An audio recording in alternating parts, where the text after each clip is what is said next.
I would say the most important and game-changing test which we have had now, maybe for the past decade, ये last 10 साल से, has been this Gene Expert test, which is it's like a point of care test. आप ये कहीं पे, you don't need a sophisticated laboratory for that. Smoking 10-20 cigarettes a day, that is affecting you and your lung development and your lung immunity in general. उनको अच्छा खाना दें, and if the patient is lucky and the immunity is good enough, he or she will get better, or patient will die of TB with what we call as consumption. तो वो इतना हज़ारों साल से, is probably one of the oldest diseases which we know. तो वो एक अभी भी चल रहा है अपने यहाँ पे कि मे बी TB मिला तो it's like almost a death sentence. You have to be lucky to survive it, which is not true now with the treatment which we have. Hello and welcome to another episode of talking TB. मेरा नाम चपल मेहरा है और मैं एक public health specialist हूँ और आज हमारे साथ हैं डॉक्टर जय मुलरपटन जो कि पीडी हिंदुजा हॉस्पिटल और रिसर्च सेंटर में एक सीनियर क्लिनिशियन हैं और पल्मोनोलॉजिस्ट हैं और रिसर्चर हैं। और आज हम बात करेंगे ट्यूबरकुलोसिस या क्षय रोग के बारे में, जिसमें हम कोशिश करेंगे कुछ आप लोगों की जो क्वेरीज़ हैं, जो आपकी सवाल हैं, उनका जवाब दें और कुछ हद तक टीबी क्या है और इसको किस तरह हम अपनी ज़िंदगी में पाते हैं और इसके बारे में क्या कर सकते हैं, उसके बारे में बातचीत करें। सो थैंक यू जय सो much for joining us. Thank you for having me. तो सबसे पहली बात मैं ये बताऊं कि जय काफ़ी सालों से प्रैक्टिस कर रहे हैं टीबी के ऊपर और शायद भारत के सबसे डिफ़िकल्ट और मुश्किल टीबी केसेस आपने देखे होंगे और उनको ट्रीट भी किया होगा। जी, there is a big load, बहुत ज़्यादा लोड है हिंदुजा हॉस्पिटल में टीबी का, स्पेशली जो MDR XDR टीबी है उनका, जिनकी ट्रीटमेंट काफ़ी मुश्किल हो सकती है कभी कभी, बिकॉज ये दवाइयों के साइड इफ़ेक्ट्स भी ज़्यादा होते हैं। तो उन पेशेंट्स को संभालना, उनको गाइड करना, वो कभी कभी एक चैलेंज हो सकता है। हाँ, मगर जैसे कि हम टीबी की बात करें, आजकल टीबी की बहुत बात हो रही है और भारत में तो बहुत पुश भी है टीबी के लिए, मगर ज़्यादातर लोग अभी भी ठीक से समझते नहीं हैं टीबी क्या है और टीबी के सिम्टम्स इतने कॉमन हैं कि हम लोग ये भी नहीं समझ पाते कि क्या ये सिम्टम है, क्या ये सिम्टम नहीं है।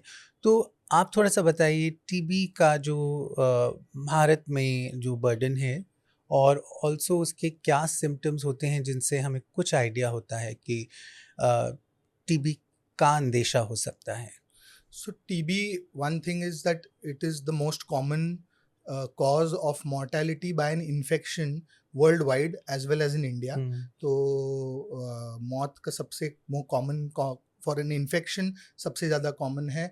कोविड के टाइम पे it had become number 2 secondary to COVID, but now again it has become number 1। तो टीबी के सिम्टम्स वैसे कॉमन भी हैं और लेकिन नॉन स्पेसिफिक भी हैं।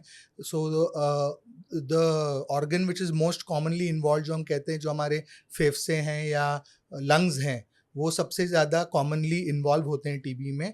तो सिम्टम्स भी मोस्टली लंग्स के मुताबिक होते हैं। सो मोस्ट कॉमन सिम्टम्स आप बोलेंगे, खांसी होती है या कफ होता है जो मोर देन 2 वीक्स, 2 हफ्ते चलता है।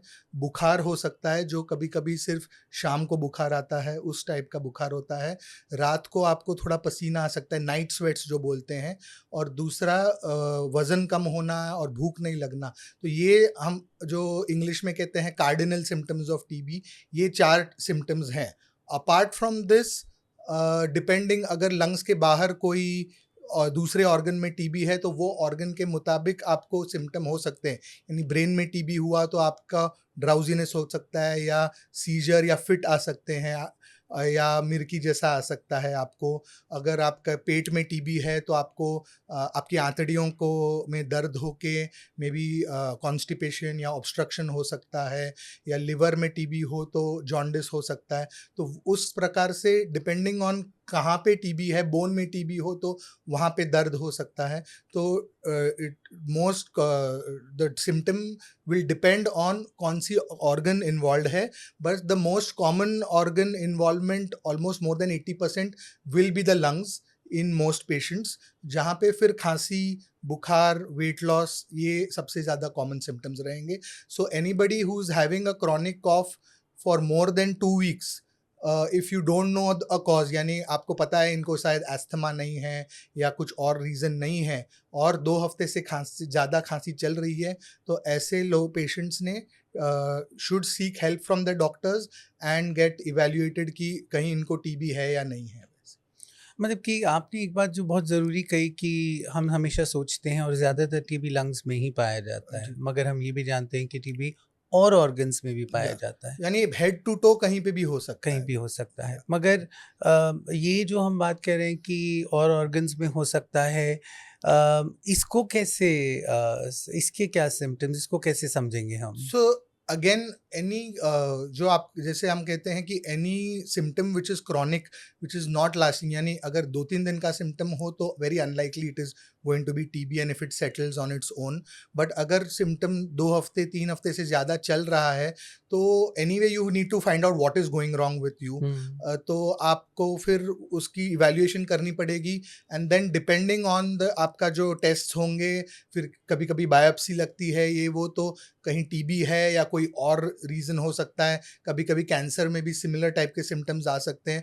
But getting a definitive diagnosis कि ये इन्फेक्शन है, इन्फेक्शन नहीं है, कोई और रीज़न है, to find out why a particular symptom is lasting you for more than 2-3 weeks is important, hmm, and getting to the diagnosis so you can get a specific treatment. So you many times TB अगर lungs के बाहर हो या कहीं और पे हो सकता है कि आपको कभी फीवर ना हो, तो हुँ, ऐसा है कि फीवर नहीं है इसलिए टीबी नहीं है, ऐसा ज़रूरी नहीं है। हुँ, ऑर्गन स्पेसिफिक सिम्टम्स यानी पेट में हो तो पेन हो सकता है, कॉन्स्टिपेशन हो सकता है, ऑब्स्ट्रक्शन वॉमिटिंग हो सकता है। किडनी में टीबी हो तो कभी कभी उस प्रकार से यूरिन का सिम्टम्स हो सकते हैं। लिवर में हो तो जॉन्डिस हो सकता है, और मोस्ट जो what we call the most life threatening form of TB जो ब्रेन में टीबी होता है, that can suddenly present to you with just fits or epilepsy, and then when you probably do an MRI or a CT scan you might find symptoms of TB and further evaluation might confirm it, और फिर उसके प्रकार से उसकी treatment हो सकती है। So don't ignore any symptoms, get in touch with your doctor and get evaluated is the main hmm. thing. It could be TB, it may not be TB, but getting your diagnosis is important. I mean that's very important जो आपने कहा, क्योंकि diagnosis की बात हो रही है तो I also wanted to ask you, जो लेटेंट टीबी है जिसकी हम बात करते हैं, Yeah. लेटेंट मानिए ठहरा हुआ, जैसे कहें Yes. टीबी हमारे जिस्म में है मगर ठहरा हुआ है, रुका हुआ टीबी, Yeah. उस उसका क्या रोल है और उससे क्या हमें डरना चाहिए? क्योंकि बहुत से लोग, वो आप जानते हैं, Mantoux test, skin test कराते हैं और फिर वो कहते हैं हमें टीबी है, और So latent TB, all TB will in the adulthood, before you get TB, you will have latent TB. Latent TB is when आपके अंदर TB के जंतु हैं, बट वो इतने बड़े नहीं है कि आपको कोई सिम्टम्स हो। तो हो सकता है आपको कोई symptoms no, mostly latent TB by definition आपको कोई सिम्टम नहीं हो, आपको टीबी से कोई तकलीफ नहीं हो रही हो, बट वो जंतु है और वो जंतु से जो इम्यून रिएक्शन होता है, तो उससे मैंटू टेस्ट या कोई ब्लड टेस्ट जो इग्रा बोलते हैं, इंटरफेरॉन गामा रिलीज एसिड, ये पॉजिटिव आके in the absence of any x-ray, CT scan or any symptom evidence of TB, और जो ये टेस्ट पॉजिटिव आते हैं उसको हम latent TB बोलते हैं, where you cannot isolate the bacteria but this is an indirect diagnosis based on the immune reaction of the body to the bacteria. तो worldwide almost 1/3 of the population of the world is having latent TB. In India almost 40% of Indians are having latent TB. So there's nothing to be totally scared about, but latent TB is the reservoir from which active TB होता है। तो latent TB में का treatment होता है, and in foreign countries where your TB incidence is already very low, like say Europe or USA, they will aggressively try to find out latent TB, especially among immigrants, and treat that so they do not become a reservoir to develop active TB and spread it in the community. जब आपको latent TB होता है तो the risk of your thing, lifetime risk of developing active TB in a normal person is about 10%. यानी suppose 100 people have latent TB, 10 people will probably get active Okay. TB, 90 people will probably not have any symptoms for the rest of their life. of this 10%, 5% risk is within the first 2 to 5 years. So if suppose you get latent TB today and suppose you've got infected today, you don't have any symptoms, और फिर आपके 5 साल निकल जाते हैं, तो rest of your life में फिर टीबी होने का रिस्क लेस देन 5% है. So that is in normal people. Of course, in patients who have some immune problem, जहाँ पे आपकी इम्यूनिटी जो आप हम कहते हैं आपकी बीमारी से लड़ने की जो क्षमता है वो कम हो जाती है, तो उनमें ये रिस्क बढ़ जाता है. And depending on the condition ये रिस्क ज़्यादा होता है.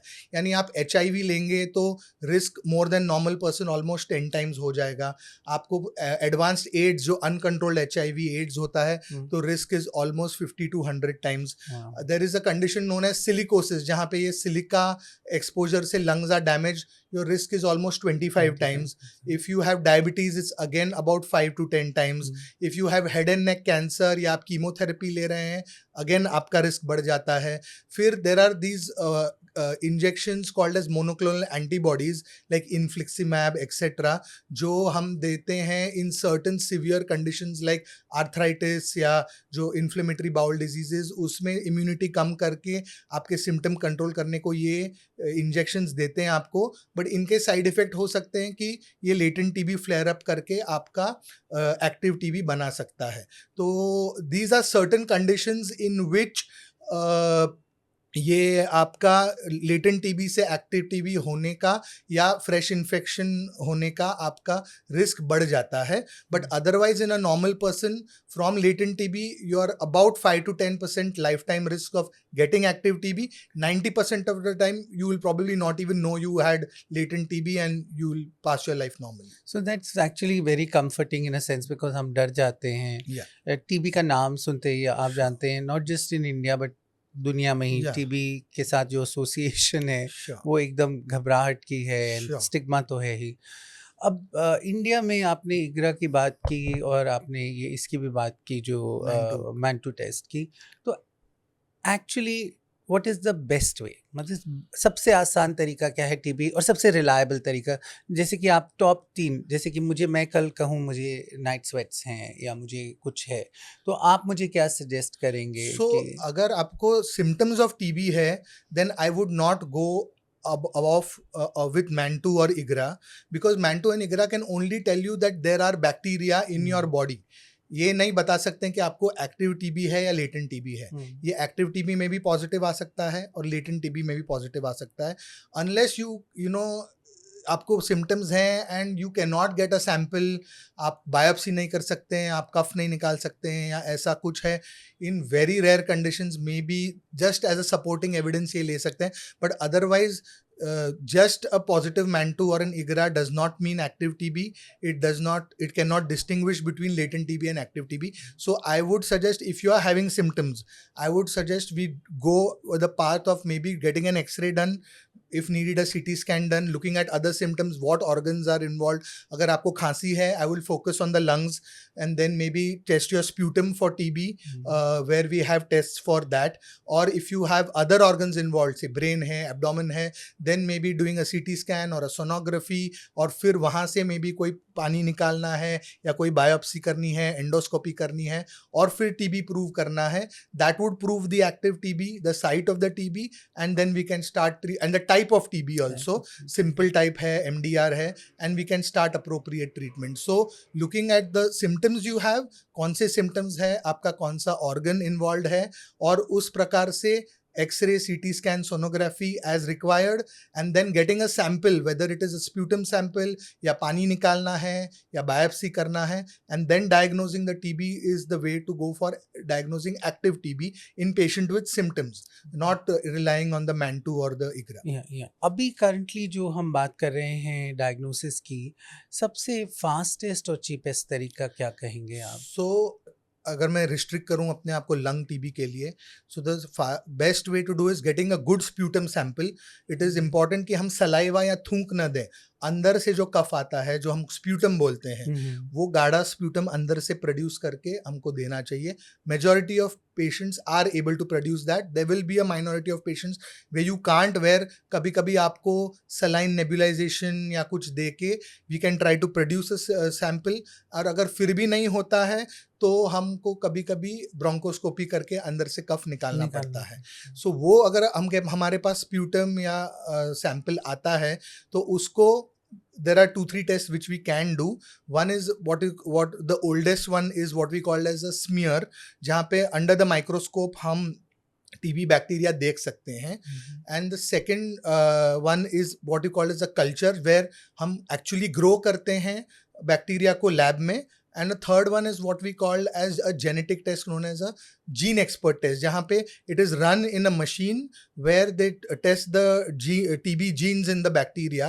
एंड टीबी बैक्टीरिया के जीन्स को टेस्ट करते हैं, what we call GeneXpert, जहाँ पे it can detect TB bacteria and it can detect what we call as rifampicin resistance, which is the most common most important drug for TB. उसका resistance आ गया तो you can also detect whether this is a simple type of TB, वो हम drug sensitive TB बोलते हैं या MDR TB बोलते हैं. So if you want to do just a smear के लिए maybe an hour is good enough, उसमें आ जाता है. But everybody might not be smear positive.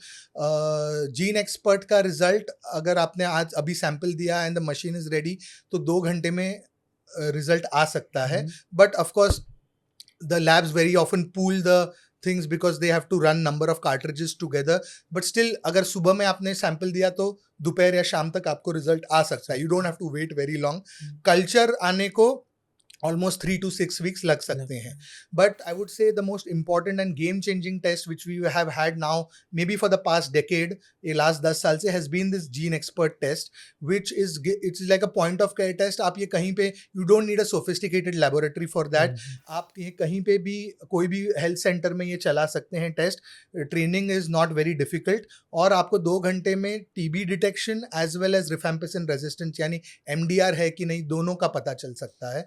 And this is a game changer and it is being rolled out extensively in private and public sector में तो ये free भी हो रहा है test. And that is probably giving us early diagnosis of the type of TB so that correct treatment जल्दी शुरू हो जाए. ये आपने एक और बात जो पहले कही थी कि if you are a vulnerable group, अगर आप वल्नरेबल ग्रुप हैं, क्योंकि भारत में जैसे हम जानते हैं वल्नरेबल ग्रुप्स काफ़ी लार्ज अमाउंट में होते हैं, चाहे वो HIV इन्फेक्टेड हों, चाहे डायबिटिक्स हों. तो थोड़ा सा आप बताइए कि the top 3 groups in a way who are at higher risk of developing TB. मतलब कि हमें बहुत बारी ऐसा होता है कि लोग सोचते हैं कि हमें क्यों होगा. So one, I would say, see, it अभी पहले क्या it was thought कि TB सिर्फ गरीब तबके के लोगों में होता है, but अभी ऐसा नहीं है. We are seeing as many rich people with TB as poor people with TB. Rich people might have their own reasons. Many of them are obese, diabetics, etc. Poor people could be that malnourishment and those kind of things could be in the thing. I would say that if you ask me the top 3 risk factors, of course HIV is a very big risk factor. Second, India is now the diabetic capital of the world. So diabetes just number wise is going to give you a higher risk of developing TB and you need to be aware of that. Apart from that, I would say malnutrition in India, especially in kids and adolescents, is a big risk factor for activation, getting TB infection and activation to active disease. These 3 would be top 3 in my list. Apart from this, of course, cancers and other things are there, but these 3 would be on, if you look at the number and population scale, these 3 would be probably the top 3. So these are populations, ये वो groups हैं जिनको regularly test किया जाना चाहिए TB के लिए. Yeah, at least what we call bidirectional screening बोलते हैं. So all HIV patients should be screened for active TB. All TB patients should be screened for HIV. All diabetics should be screened symptom wise at least for TB. All TB patients should be screened for diabetes because it's possible कि आपको पता ही नहीं है आपको diabetes है और जब TB होता है और फिर आप शुगर चेक करते हैं तो 300, 400, 500 शुगर आ सकती है. तो all TB patients should be screened for HIV, should be screened for diabetes. And ये अभी national program में this is even recommended. And malnutrition people, one is of course improving the level of nutrition in general population. Alcoholics is also a risk factor, and people who are malnourished should be looked, because they might sometimes not have the typical symptoms of TB, because symptoms occur when the body is trying to fight the disease. But if you are so weak nutritionally, you might not actually even fight the disease. And sometimes the cause of malnutrition could be TB, or the cause of TB could be malnutrition. It could be like a vicious cycle, जो हम बोलते हैं. तो वो ऐसे patients में भी regular screening और होना चाहिए. अच्छा, आपने कुछ कहा हाई रिस्क ग्रुप के बारे में. I want to pick up a high risk group because Bharat में हम मानते हैं कि हमें तो इस ग्रुप में कुछ नहीं होगा. बस इस ग्रुप की जो बिहेवियर है वो कैंसर से भी लिंक्ड है. और वो है स्मोकर्स. एंड आप जानते हैं Bharat is a very large tobacco consuming in all forms. मतलब कि कुछ रफ भी, कुछ वो भी बीड़ी भी है, और वो भी है ओरल टोबैको भी है. तो उसका अब एविडेंस तो है, बट आप थोड़ा सा समझाइए, क्योंकि यंग लोगों के बीच में थोड़ा सा उसको रोमांटिसाइज भी किया जाता है, स्मोकिंग को ग्लैमराइज भी किया जाता है कि हाँ सिगरेट पी रहे हैं, बहुत वो लग रहे हैं. तो उसका टीबी से कोई लिंक है? So smoking, I don't know whether this a direct link, but smoking से lung immunity, local lung defence system जो कहते हैं, the ability of the lung, because lung is an organ which is most exposed to your outdoor pollution जो है, smoke है, bacteria, viruses, etc. So it has a sophisticated immune system, defense system, right from your nose hairs down to what we call as the alveoli. There are cilia on the cells, etc., mucus secreted, everything to try and trap the organism and try and expel them out. Your cough reflex is also part of that. When you are smoking, a lot of this gets damaged. Your ability of the body to fight infections is reduced, and you could then develop lung damage which are not infectious, like emphysema, bronchitis. ये होता है. You have a higher risk of lung cancer, and apart from that, your local body defense mechanisms in the lung कम हो जाते हैं, infection से लड़ने की क्षमता कम हो जाती है, और उससे आपका higher risk of TB and other general infections such as pneumonias etc. बढ़ जाता है. So whether smoking directly as a cause of TB, probably not, but a general reduction in your immunity to fight infection and get general infections, of which in our country TB is so common, so TB will also be part of it. Yeah. The other thing that I wanted to ask you, which a lot of people say, कि you know specially in cities like Bombay, Delhi, मतलब कि ये बहुत बड़ी cities हो गई हैं, Megapolis हो गई हैं अब, और अब सारे देश से ही नहीं दुनिया भर से लोग यहाँ आके रह रहे हैं. तो वो कहते हैं कि हम कैसे, क्या कर सकते हैं हम अपने आप को प्रिवेंट करने के लिए टीबी होने से, एक्टिव टीबी होने से. तो उसका क्या आपके पास?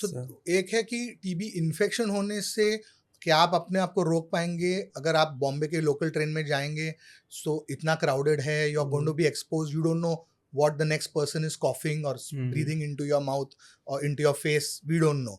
So certain things are unavoidable. Bombay, Delhi जैसी जगह पे अभी पोल्यूशन इतना बड़ा है, it's almost like smoking 10-20 cigarettes a day. That is affecting you and your lung development and your lung immunity in general. But apart from that, one is maintaining a healthy lifestyle. Second is ensuring that you're eating healthy, eating well, avoiding malnutrition, that your general immunity is good. Second is, from your side, you can at least make sure that you don't smoke, you don't become an alcoholic, you do these things which don't affect, which are under your control. Second thing is, if you do get symptoms, you seek a doctor's help immediately so that you can diagnose things early and get treated early for whatever it is, whether it is TB or not TB. And second, if you know anybody in your family or your workplace, if a person is having TB, the faster he gets access to care. तो क्या है, once you start correct treatment for TB, so within 2 to 3 weeks you are not infectious to others. So the best way to prevent infection to others is starting treatment quickly for those who have active TB. So that can reduce the chances of him or her spreading it to their family members, to their colleagues, etc. The longer a person is having symptoms, say 2 months, 3 months, 4 months, that much time he or she is दूसरों को spread होने वाला है. तो जितना awareness होगा कि to seek health care as soon as possible, ताकि जल्दी ट्रीटमेंट शुरू करने से आप जल्दी आपका जो टीबी स्प्रेड करने का चांसेस है वो कम हो जाएगा। तो एक ये बात आजकल बातचीत हो रही है टीपीटी की, टीबी प्रिवेंटिव थेरेपी, क्योंकि Yeah. हम प्रिवेंशन के इशू पे हैं, इसलिए आई एम आस्किंग यू, इसके बारे में थोड़ा सा बताइए। सो जनरल जो टीबी की एक्टिव टीबी की ट्रीटमेंट होती है, वो जो नॉर्मल टाइप का टीबी होता है, simple type drug sensitive TB बोलते हैं, उसमें 4 ड्रग्स होते हैं, आइसोनाइज़ाइड, रिफेम्पिसिन, पायराज़ोनामाइड, इथेम्बुटोल, जो 2 महीना देते हैं, एंड देन हम लोग कम करते हैं, 2 या 3 ड्रग्स हम लोग फिर और 4 से 6 महीने और देते हैं, तो टोटल 6 से 9 महीना ट्रीटमेंट चलती है। जो टीबी प्रिवेंटिव थेरेपी है, उसमें या तो सिर्फ आइसोनाइज़ाइड देते हैं या कॉम्बिनेशन ऑफ रिफेम्पिसिन आइसोनाइज़ाइड, ये हम rifampicin isoniazid for maybe 4 months देते हैं, या सिर्फ आइसोनाइज़ाइड देना है तो 6 से 9 महीना देते हैं। That is the thing for TB preventive therapy. TB preventive therapy can be given in 2 conditions. One is आपको पता चल डायग्नोज किया कि आपको लेटेंट टीबी है, but may be if you are at a risk of developing active TB, तो हम ऐसे लोगों में प्रिवेंटिव थेरेपी देते हैं, so that reduces the risk of them developing active TB in the future. Risk कम कर देता है। That is one thing what is called LTBI treatment.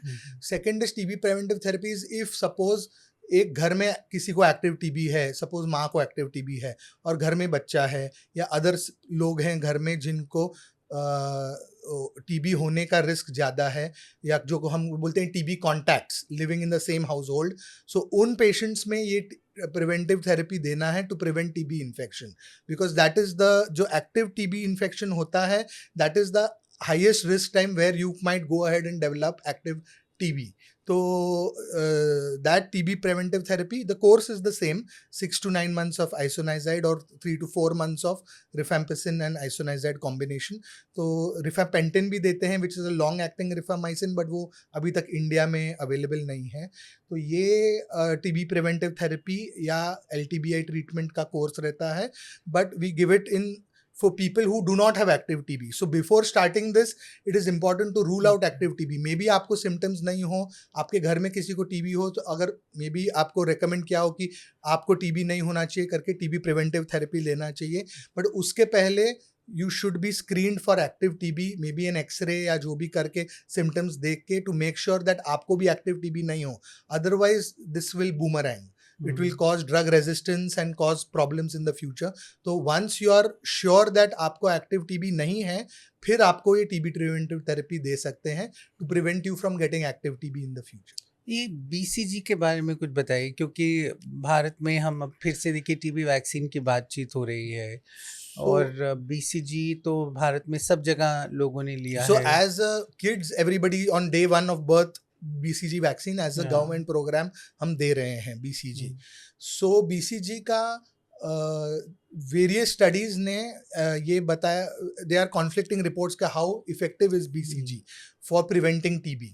So I think most of the symptoms most of the studies का जो evidence है, that is probably saying that it may not prevent all kinds of TB, but it may prevent severe types of TB like miliary TB है या meningitis है, that might provide some level of protection against that. But अगर आप कहेंगे कि is there total protection against TB, like यानी आपने कैसे एक small pox का measles का वैक्सीन ले लिया, तो very likely कि आपको फिर लाइफ टाइम measles नहीं होगा. But TB being a bacteria, उतना लेवल का प्रोटेक्शन नहीं आता है. So maybe you might get some level of protection against severe form of TB, but you might not be, it might not protect you against all forms of TB. अभी I think एक study चल रही है whether revaccination in adults with BCG gives them further protection, but we are waiting for results on that to see whether if doing that, because it is a cheap vaccine, it is freely available with the government. If the studies do show that this is protective, it might be very useful to at least giving it in the high risk groups in adults to give them some amount of protection in the future. अभी तक कोई और there have been multiple trials for other TB vaccines, Oxford की vaccine etcetera, but अभी तक कोई definitive helpful vaccine आई नहीं है मार्केट में. क्योंकि एक्चुअली सब लोग कहते हैं कि TB वैक्सीन की बहुत ज़रूरत है, और ये TB vaccine definitely it is greatly needed, because it is the number one, public health problem in many countries in the world, especially Africa, India, etc. तो अगर ये prevent हो सकता है, that would be ideal. So if we can get a TB vaccine, but the nature of the TB bacteria is such that getting a vaccine so far has not been easy. Getting a vaccine against viruses, say हम लोग अभी हर साल flu की vaccine लेते हैं, या जो Covid vaccine हो गई थी, या जो मीजल्स, स्मॉल पॉक्स, इनकी वैक्सीन होती है, हर्पिस की वैक्सीन होती है, it is more easy to predict their response of protection than to predict a TB vaccine response so far. But hopefully with future research, we might get one which might at least give us protection against severe forms of TB, and that might protect us in the future. अच्छा, I wanted to change the conversation a little. ये तो आपने TB के बारे में बताया, क्या चीज़ें हैं, क्या टेक्निकल बातें हैं, कैसे डायग्नोस हुआ, सिम्टम्स क्या हैं. बट अब आप एक डॉक्टर हैं एंड आप फैमिलीज़ के साथ भी डील करते होंगे, एंड उसमें एक तकलीफ़ ये होती है कि लोग जो आते हैं वो टीबी के बारे में पहले से एक सोच बना के आते हैं. They already have misconceptions, right? कि तो क्या सबसे कॉमन मिसकंसेप्शंस हैं, और उनको आप क्या कहना चाहते हैं उसके बारे में? जैसे क्या कॉमन मिसकंसेप्शंस हैं? एक कॉमन डर रहता है कि कि बिकॉज दिस वाज पहले TB, as we know, was called as consumption. If you got it, you probably, before treatment was available, so the only treatment was आप किसी को sanatorium में डालें, sunlight दें, vitamin D मिले उनको, अच्छा खाना दें, and if the patient is lucky and the immunity is good enough, he or she will get better, or patient will die of TB with what we call as consumption. तो वो इतना हजारों साल is probably one of the oldest diseases which we know. तो वो एक अभी भी चल रहा है अपने यहाँ पे कि मे बी टीबी मिला तो it's like almost a death sentence, you have to be lucky to survive it, which is not true now. With the treatment which we have, most patients will probably get cured of TB in about 6 months if it is drug sensitive TB. तो वो एक misconception है. Second is, even if I get well from TB, can I lead a normal life? People are not sure. एक तो क्या, people want to, many of these young people want to get, that I am going to get married. Should I tell my future partner? Should I tell my in-laws? There's so much, there's likely that they will call off the wedding. All these questions are there. So it is that once you get cured of TB, there is very likely that you can lead a normal life, you can have children, you can get married, you can do everything that a normal person can do. कुछ ऐसा नहीं है कि आप नहीं कर सकते हैं एक बार आप क्योर हो गए तो. Second thing is, many people feel कि once they start taking TB medicines, within a month or two they start feeling better, and they feel that abhi I'm feeling better, I can stop my treatment, which is probably the biggest mistake they make. So you have to ensure on day one when they visit you as a doctor that TB का पूरा course खत्म करना है. बीच में treatment छोड़ेंगे तो ये और ख़राब टीबी होके आ सकता है आपको, और फिर ट्रीटमेंट और भी कठिन हो जाएगा, शायद पॉसिबल भी नहीं होगा अगर ये सब दवाइयाँ रेजिस्टेंट हो गई तो, और तकलीफ बढ़ सकती है. तो ये दो चीज़ हैं. सेकंड जो स्टिग्मा है सोसाइटी में, maybe people feel that it is genetic, ki it is running in the family, or I will give it to my child, or I got it from my parents. ऐसा भी कोई misconceptions है, which is not true. There is something called as congenital TB. If a pregnant woman gets TB, she can maybe pass it on to her fetus. But otherwise, it is not a genetic ki if the parents got it 20 years back, the child is going to get now. वैसा नहीं होने वाला है. You might pass it on to your children if you are not careful within the family, but it's not necessary that if somebody got it 20 years back, the child is going to get it now, because it is an infection. It does not run through genes. So I mean, these are very important points. नहीं, genetic नहीं है. आप normal ज़िंदगी जी सकते हैं. Treatment बिल्कुल भी मत रोकिए अगर शुरू होती है. Sure. और you cannot just keep what was the fourth thing you were saying, that you cannot that you will die, but ये ऐसा नहीं not है. necessary. It is not necessary. I mean, nowadays with treatment there is very good chance that you will beat TB, you will get well, and you lead a normal life. Earlier you had a very high mortality with TB. Almost 25-30% of the population who got TB was dying. But now that is almost, I mean, you're having over 9 for drug sensitive TB, you're having over 90-95% success rates. For drug resistant TB also, you're getting over 80-90% success rate provided you have the right regimen and you are counseled to take it properly. अच्छा, the last question for this I want to ask you which is very important, क्योंकि बहुत बारी जब हम community में जाते हैं तो फैमिलीज पूछती हैं ये कि अब इसको टीबी हो गया, अब हमें क्या करना है. सो अगर आपके परिवार या आपकी कम्युनिटी में किसी को टीबी है तो आप क्या कहेंगे उनसे, कैसे डील करना है उसके साथ? So ideally if that patient can be isolated for at least 2 to 3 weeks, जब तक की दवाई असर होके he or she is non-infectious, that would be the best way. But in India, you know, in small homes, especially in urban centers जहाँ पे रहते हैं, it might not always be practical. So one is get diagnosed early, start treatment early, because we know that is the best way to prevent spread of TB, because within 2 to 3 weeks the patient will be non-infectious to others. Second, let them be at least in a well ventilated room, not in a closed room where the windows are open, you know, there is air coming in and out, there is sunlight in, that reduces the chance of spreading TB to others. Second is maintaining nutrition and maintaining having a good high protein diet. So maybe, you know, depending veg, non-veg, whatever the patient is comfortable with. And second is ensuring that they complete the treatment. Also third thing, do they have comorbidities? As I said, HIV or diabetes hai, you try and control those, because if you have uncontrolled diabetes, that will hamper your getting well with TB. तो अगर ये सब करेंगे तो TB ठीक होना चाहिए, कोई प्रॉब्लम नहीं होनी. So I think we've come to the end of this episode and we have a lot more questions. आपके लिए और बहुत से सवाल हैं which we will be asking you in the following episodes, because I think थोड़ा सा तो इसमें और जुड़े हुए सवाल हैं ट्रीटमेंट के बारे में और साइड इफ़ेक्ट्स के बारे में जो हम इसके बाद बातचीत करेंगे. But thank you so much for making time and talking to us. This is all very helpful. ये बहुत बहुत ज़रूरी है and I hope all of you will take some insight from this. आप लोगों की इससे कुछ मदद होती है. Thank you and see you in the next episode.